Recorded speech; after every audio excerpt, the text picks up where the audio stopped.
Hello, everyone. Welcome back to the Quality English Tutor podcast. I am your host, and I am feeling amazing today. And I am here too. Wow, Alex, you look very happy. Did you finally learn how to cook something other than eggs? Hey, my eggs are famous, Sarah.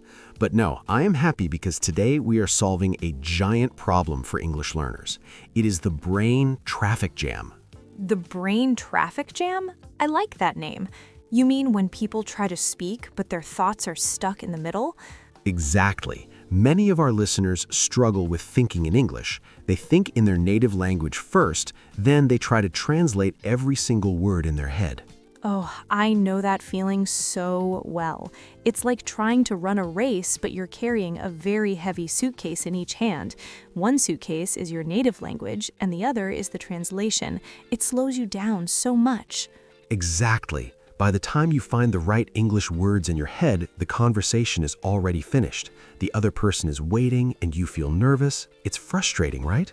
It really is. But don't worry, friends. In today's episode, we are going to show you how to train your brain. We want you to think directly in English, just like a native speaker.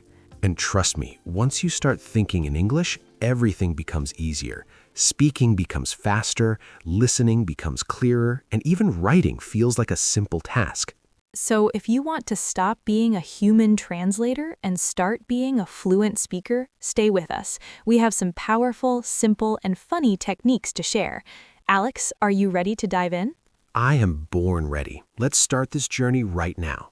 All right, Sarah, let's start with the big question. Why is thinking in English so important? Some people might say, Alex, I am fast at translating. Why should I change my habit? Well, even if you are fast, you're still working twice as hard. Think of your brain like a computer.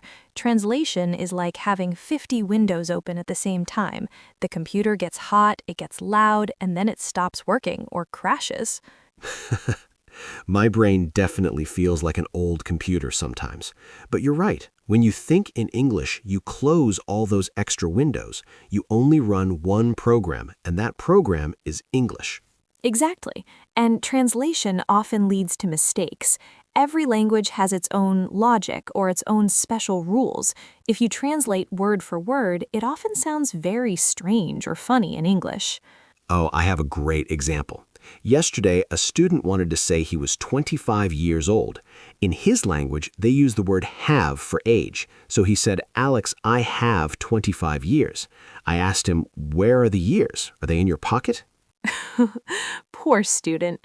But that is the point. In English, we are an age. We don't have it. If you think in English patterns, you avoid these funny mistakes and you sound more natural. Also, think about confidence. When you don't have to translate, you feel like a boss. You can respond naturally. No more or for 10 seconds while the other person waits. And listening, this is a very big one. If you think in English, you can actually follow a movie. If you're busy translating the first sentence, you'll miss the next 5 sentences. You'll always be behind. That is so true. It's about speed and rhythm. Thinking in English helps you hear the music of the language. It even helps your pronunciation because you're hearing the sounds correctly in your mind first before you speak. Okay, so we know it's important, but why is it so hard? Let's talk about the common mistakes that hold people back.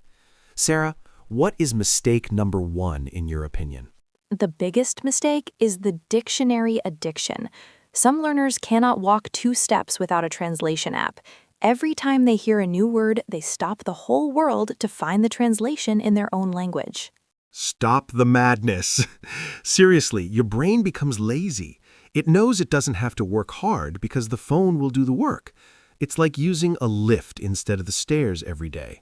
Your brain muscles will stay weak. Exactly. You need to let your brain feel a little bit of struggle. That is how it grows and becomes stronger.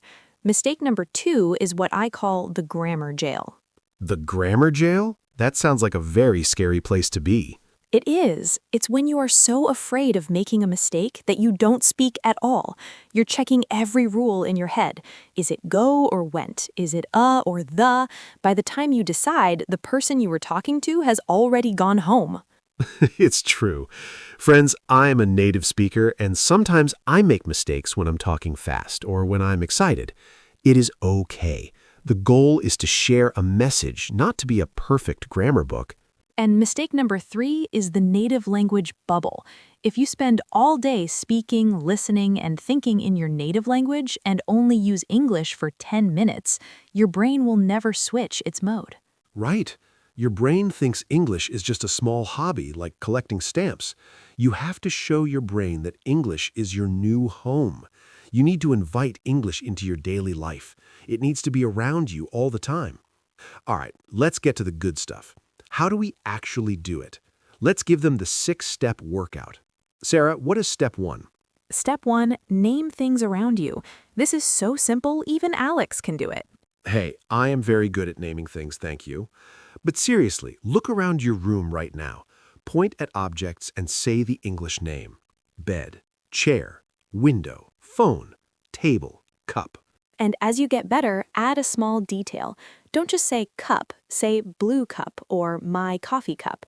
This connects the object directly to the English word in your brain. No translation needed. Step 2, talk to yourself out loud. I do this all the time. My neighbors probably think I'm a bit strange, but that's okay. When you're cooking or cleaning, describe your actions. I am opening the fridge. I am taking some milk. I am pouring the milk into the glass. Alex, please don't do that in a crowded elevator. People might move away from you. But at home, it's the best practice. There's no pressure because no one is watching or judging you. Step 3, use an English to English dictionary. This is a real game changer. Stop using dictionaries that translate into your language. If you don't know the word huge, look it up in an English dictionary. It will say very, very big. Now you're learning English by using English. Step 4, think in simple sentences first. Don't try to think about deep science or difficult topics yet. Just think about your basic needs. I'm hungry. The sun is hot today. I like this song. Keep it short so your brain doesn't get tired and give up. Step 5, have an English inner voice. This is my favorite one. Instead of thinking about your day in your native language, try a small conversation in your head. What should I do today? Maybe I will go to the park. Yes, that is a good idea. I need fresh air. It's like having a little English friend living inside your head. And finally, step 6, the English bath. Surround yourself with English sounds. Listen to this podcast while you wash the dishes. Watch English videos even if you only understand 40%. Let your brain get used to the sound and the rhythm. Wow, those steps are great. But Sarah, how do we make them stick? How do we make sure we don't forget them tomorrow? Consistency is the secret sauce, Alex. You can't just do it once a week and expect a miracle. You need daily exercises to train the muscles. I have a very good exercise. I call it the first and last. The moment you wake up, before you even check your phone, think of 3 sentences in English about your plans. Today is Tuesday. I have a meeting at 10. I will eat a healthy lunch. I love that. And you should do the same thing at night. Before you go to sleep, think, today was a good day. I learned 5 new words. Now I am tired and ready for bed. This tells your brain that English is part of your whole life, from morning to night. Another exercise is the 30-minute no translation challenge. For 30 minutes, tell yourself, I am not allowed to think in my native language. It's like a game. If you forget a word, you have to find a way to describe it using other English words. Oh, I love that. It is like a game of charades, but inside your head. If you forget the word fridge, you think the cold white box where I keep my milk and eggs. By the way, Alex, how are your famous eggs doing today? They're doing great, Sarah. But that exercise, describing words, is a pro skill. It's what fluent speakers do when they hit a wall. They don't stop talking. They just use different words to explain the idea.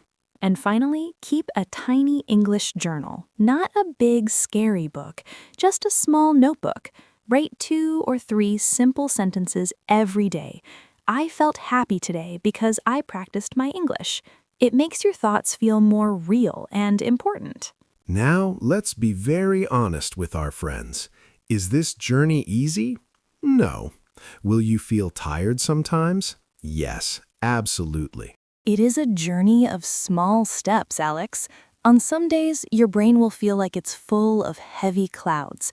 You will try to think in English, and your brain will say, "No, this is too hard. I want to go back to my easy language." That is the exact moment where most people give up.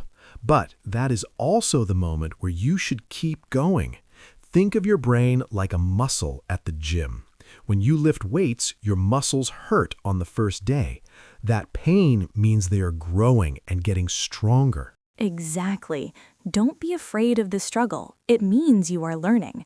And please, don't be afraid to make mistakes. Mistakes are like the stars in your learning sky.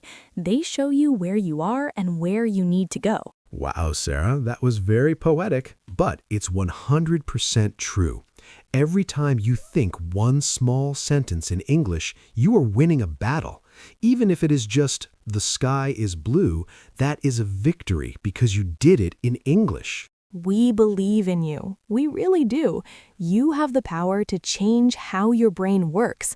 One day, very soon, you will wake up and realize you just had a dream in English.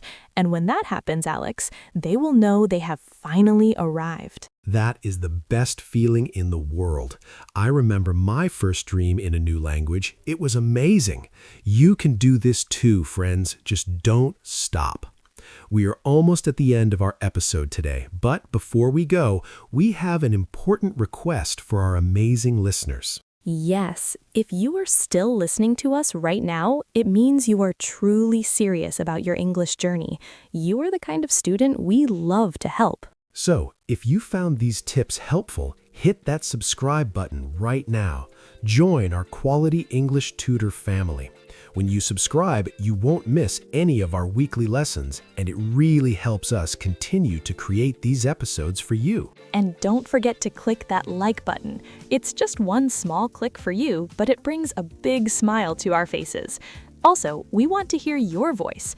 Go to the comments section right now and tell us, which of the 6 steps are you going to try first today? Step 1? Step 5? Tell us. Yes, we read every single comment you write.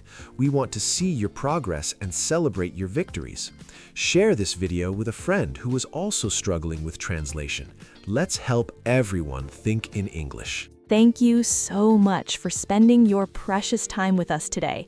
Remember, your time is valuable. Don't waste it translating. Start thinking. Stay brave, keep practicing every day, and most importantly, keep smiling. I'm Alex. And I am Sarah. We are so proud of you. We will see you in the next episode of the Quality English Tutor podcast. Good night, stay positive, and bye-bye for now. Your English journey does not end here. Click on the next video on your screen right now to keep your English brain working and growing. See you in the next one.